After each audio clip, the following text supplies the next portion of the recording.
Hello guys, അപ്പം നമ്മൾ ഉണ്ടാക്കാൻ പോകുന്ന കട്ട്ലറ്റാണ് കേട്ടോ. അതിന് വേണ്ടിയിട്ട് പാൻ ചൂടായിട്ട് എണ്ണ ഒഴിച്ച് കൊടുക്കുക. അതിലേക്ക് സവാള ഇട്ട് മൂപ്പിക്കുക.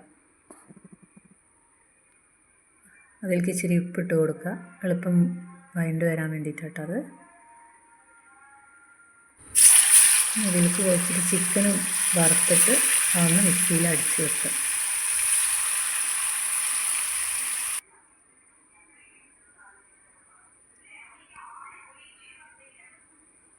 കണ്ടില്ലേ? ഇനി ഇഞ്ചി, വെളുത്തുള്ളി, പച്ചമുളക് ചതച്ചതിട്ട് കൊടുക്കുക.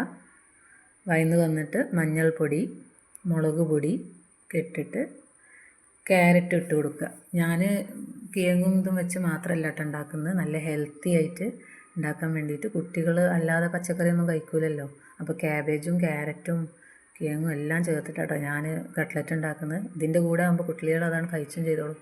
അതിലേക്ക് കിഴങ്ങിടുക, അതിൻ്റെ കൂടെ നമ്മൾ ചിക്കൻ വറുത്ത് എടുക്കുക, കറിവേപ്പില മല്ലിയിലായിട്ട് നല്ല ഇളക്കിയെടുക്കുക.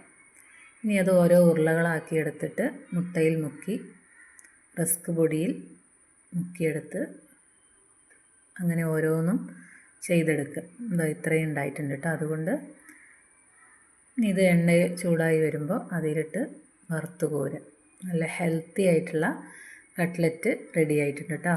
കുട്ടികൾക്കും മുതിർന്നവർക്കും ഒക്കെ കഴിക്കാം. എല്ലാ പച്ചക്കറികളും ഇതിൽ ആഡ് ചെയ്തിട്ടുണ്ട്. അപ്പോൾ